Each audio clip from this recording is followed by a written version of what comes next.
Hi, my name's Rachel. I'm 24 years old.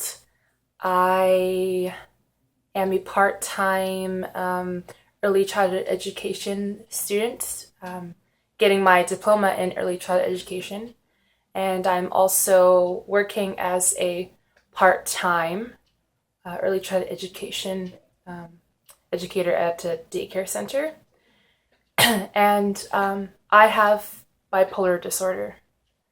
Um, I was diagnosed with bipolar about 8 years ago. It was 2008 when I was 16, turning 17. At the time, I didn't know that I was mentally sick. I just knew something was wrong with my body and that I needed to go to the hospital. That year, I went to emergency twice, but not for reasons in which I thought I had a mental illness.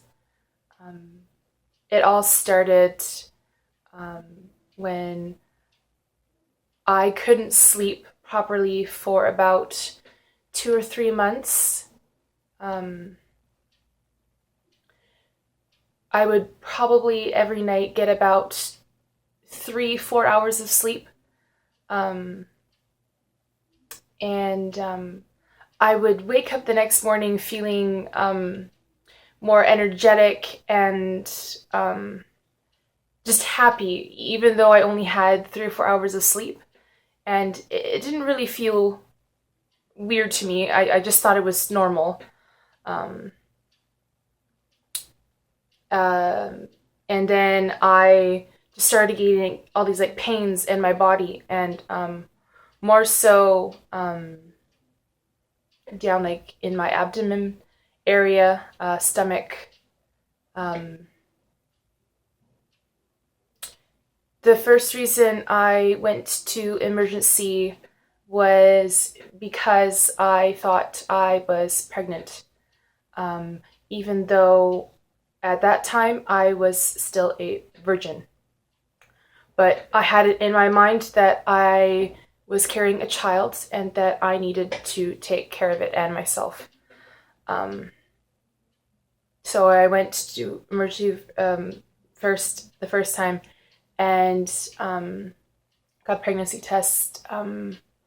It came out negative, of course, and I was like, okay. Went back home. Next couple of days, I just was starting to feel even worse. The pain started getting more so, and my sleep pattern was getting worse. Um, Almost 1 to 2 hours of sleep. And during those times when I wouldn't be sleeping, I would go on social media websites, and I would blog my feelings and just pour them out, of everything that I was feeling. I didn't know how to describe it. I didn't know what to do.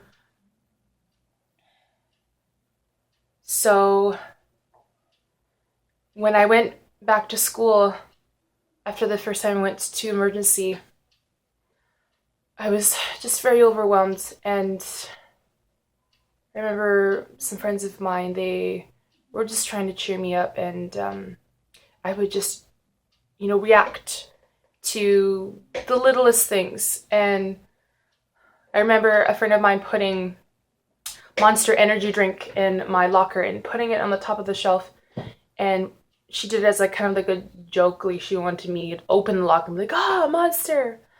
I remember opening the locker and being, "Ah, Monster," but I actually like really freaked out, and then I started laughing, and then I went into like a bursting cry. Um, and at that moment, I scared myself. So I started running through the hallways of the school. People were looking at me, and I ran to my counselor's office.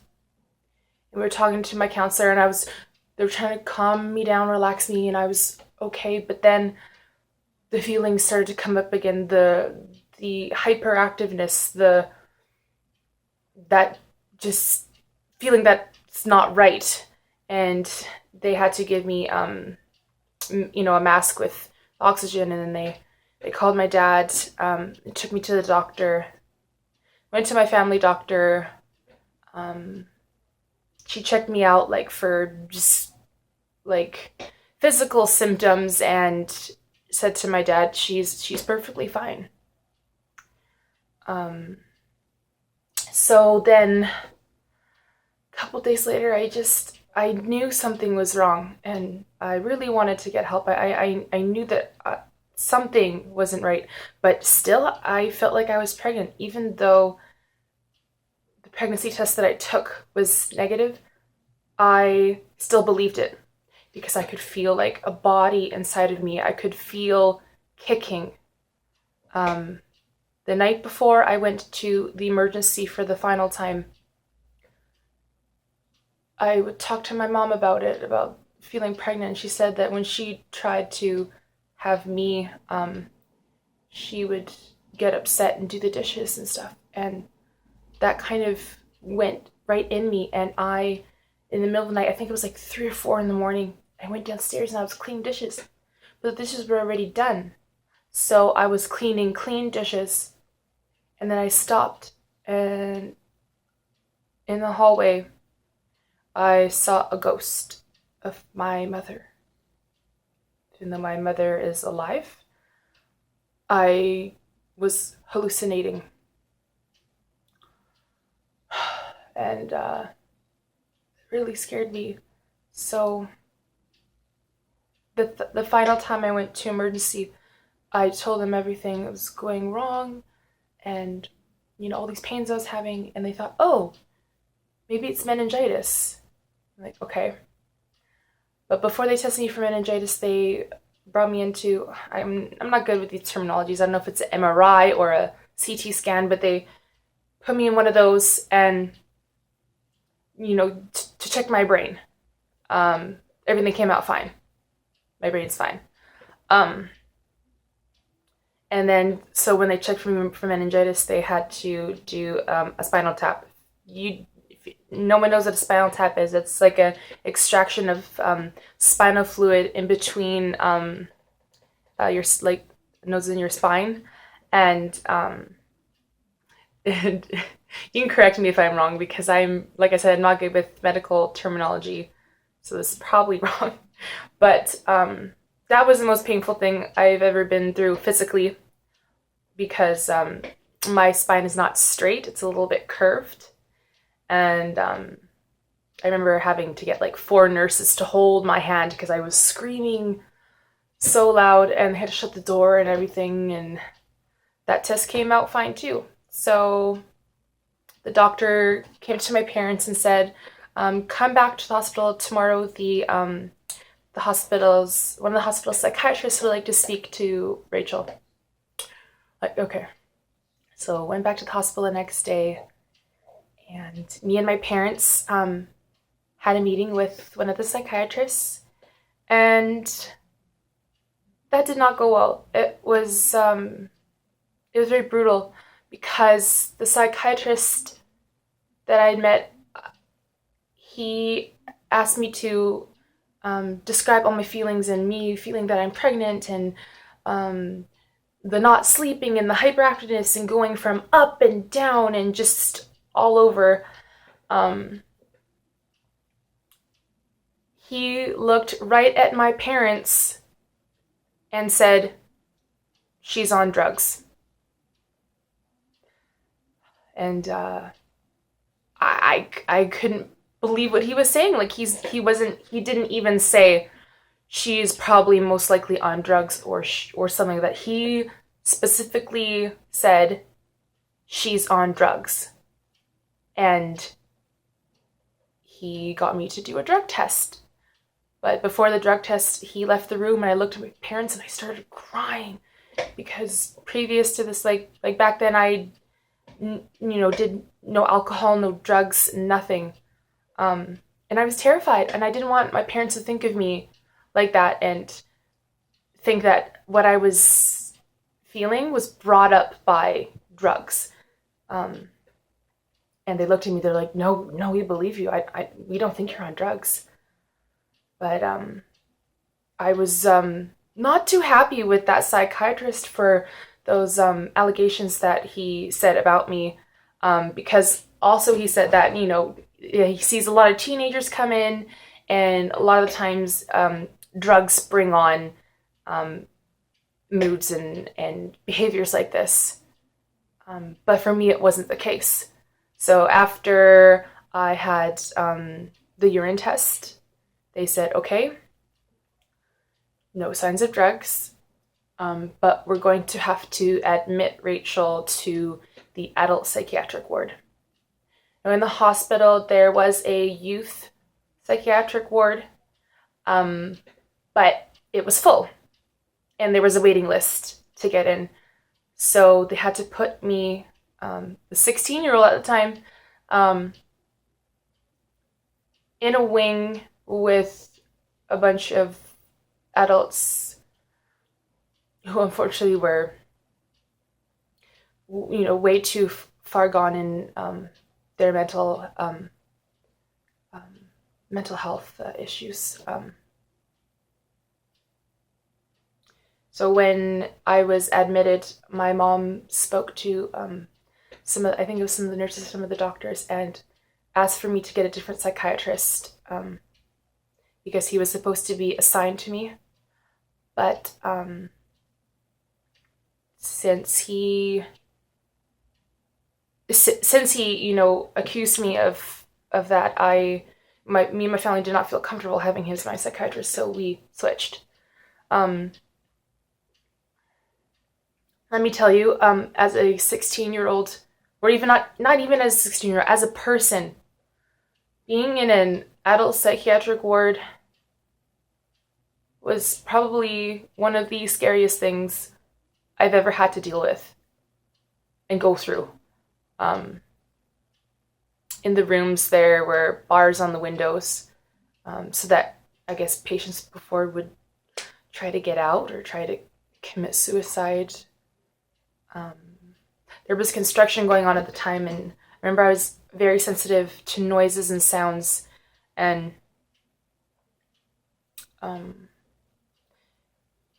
those noises of this construction really, it scared me, and I would kind of like walk through the halls and I would fall over because I would just be overwhelmed by it. And for those who do know me and hang out with me, and if I get scared of noises and if people do come up behind me and scare me, it is somewhat because of that, because I go back into my past of that, and I also remember wanting to stay in my room and not wanting to go to, like, there was an area where all the patients in the adult psych ward would go eat their lunch and dinner, and the nurses would try to encourage me to go sit and eat with them. But one time I did, and one patient was talking about cutting themselves, and it really, really, really bothered me. So I just wanted to stay in my room. One thing that, if you do know about me, is what really makes me feel better and happy is to help others. And there was a girl younger than me, I think she was about 2 years younger than me, in the adult psych ward. 2 years younger.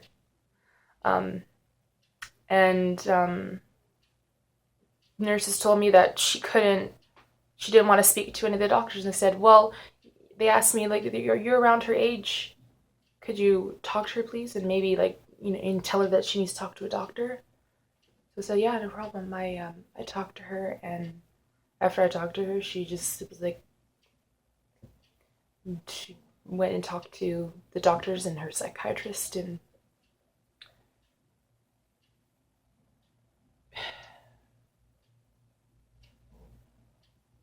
it's not fun. It wasn't fun at all, especially waiting to get into the youth psych ward, because there's not many programs out there, and and stuff to help youth with mental health, that they were getting youth patients from even New West and Langley, everywhere, to where I was. And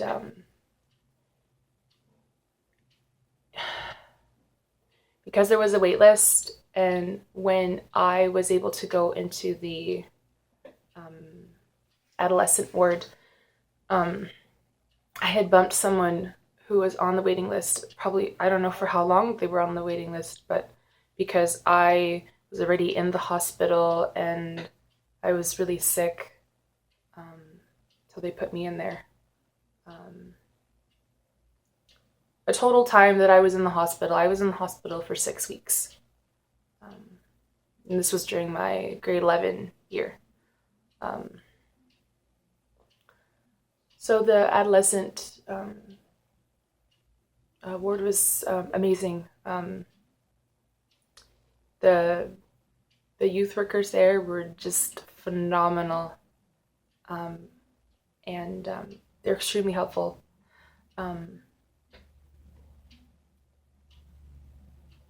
What was really hard was the first couple of weeks. They didn't know what my diagnosis was, so they kept me inside the hospital the entire time, because every day they would go for walks with the patients and, just go on field trips or whatever, and I wasn't allowed to go on them for about 2 weeks because I'm not stable yet.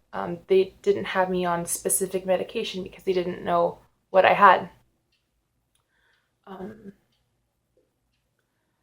So, and also the doctors asked my parents, is there any history of bipolar in your family? And they said no, not really any specific, or maybe some people do in our family, but just didn't get diagnosed, or because it is, it's hereditary, it's genetic. But yeah, I wasn't allowed to leave for a while, so that was hard. It's also hard because I couldn't go outside. Well, we had an outside area, and it was gated with a fence. But because I couldn't go for walks, it just made me really anxious. And for those of you who have gone through an anxiety attack, it's not fun. It literally feels like someone is choking you, constantly, and not letting go. Your whole body gets tense and you start to shake. I mean, it's amazing for me to talk like this right now, and I'm only shaking a little bit. You can't really see, but because 5 years ago, or even 2 years ago, talking about this, I would be shaking all over. But the reason why I'm sharing my story, and through video, is so that others who can relate, can definitely learn something, and they can. I want to help you. This is extremely hard for me, so because I'm kind of talking all over the place and using my hands. Well, I'll use my hands anyways, but my point is trying to get across that I've been wanting to do this for years, because my goal. I really want to be an advocate for mental health, patients with mental health, children, youth, adults, and I want you all to know that no matter what, no matter how you're feeling, no matter how crappy you're feeling, how depressed, anxious, any of those feelings, that if you set a goal and if you want to believe in it and you just want to beat those feelings, you can. I didn't think I would get where I am today. But yeah, I'm going way off topic. I don't know how I did that. So yeah, okay, back to the adolescent treatment. Um, when they did finally find out I had bipolar, they found out I had to take this assessment test. And this assessment test, children, can wait up to like a minimum of 2 years to get this assessment test.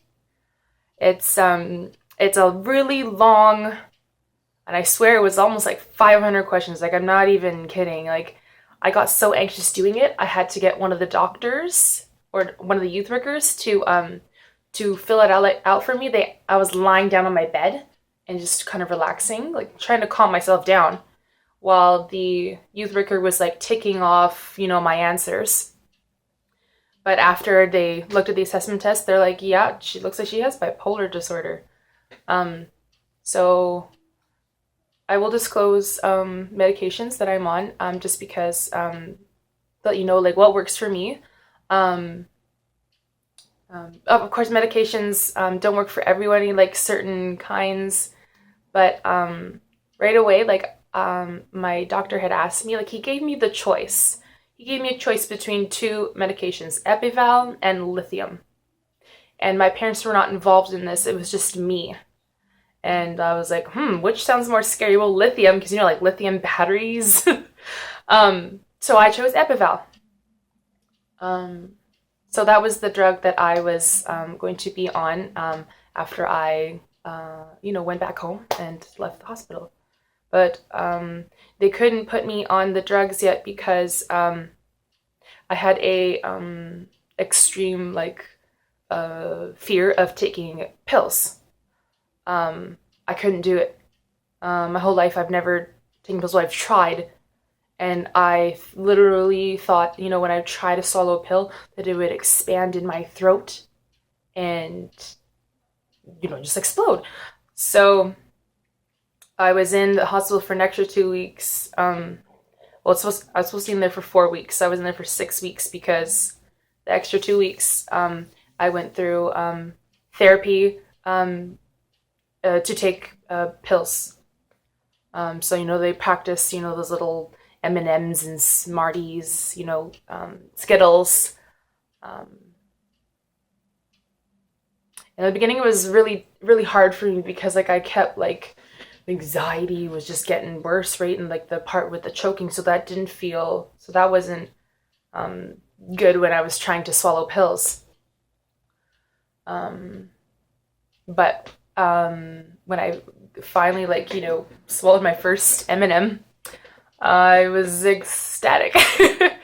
I was really happy, and just more practice, and yeah. So then they sent me home. But in terms of the Epival, that summer, I was extremely, extremely depressed.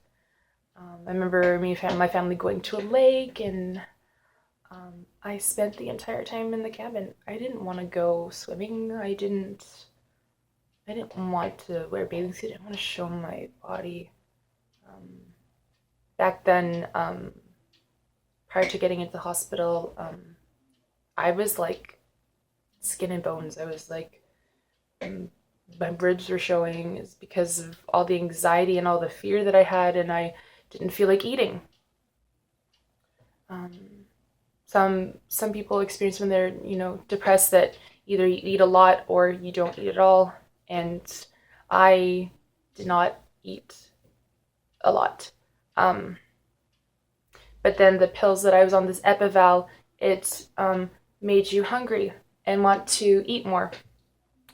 So I just spent my whole summer eating, and I gained a good 20 pounds. I didn't look like a skeleton anymore, but that's all I would do. If I was bored, I would eat. If I was sad, I would eat. If I was happy, I would eat. I remember right away coming home from the hospital, and a friend of mine called me. I guess she found out that I came home, but she didn't know I was in the hospital. No one really knew, except for one person. You know who you are. I still love you very much. This person came to visit me in the hospital. I will never forget that. But anyways, going off topic. Yeah, one of my friends called me and she's like, "Oh, what's wrong? Tell me." And I hung up and I cried. And I'm not talking a regular cry. I'm talking like burst out, guttural, uncontrollably like crying. And my parents didn't know what to do, so they had to call the hospital and ask, "Oh, like, what can we do here?" Because I just wouldn't stop and I didn't know what to do. And back then, I was told you can't tell anyone about your illness. But now, as I'm getting older and I'm experiencing it more like, and showing it more like positively, why not? And that's the purpose of my video. You hear a lot of stuff in the media about others with mental health illnesses but negative. But where's the positive, right? Like, I graduated high school, but I did not graduate the year I was supposed to. I held myself back a year. I went to an alternative program. This alternative program only focused on 2 hours of schoolwork each day, and the rest was, cognitive behavioral therapy and, counseling and just, doing things in the community, going for walks and, being active. So I did that, and then I went back and made some new friends, and it felt more comfortable because it was like starting fresh. Like, no one knew that I had left in the, towards the end of the year. So I got to make some new connections. So I graduated right after college. I'm getting way ahead of myself. Right after high school, I went to a community college, and I got my child and youth care diploma.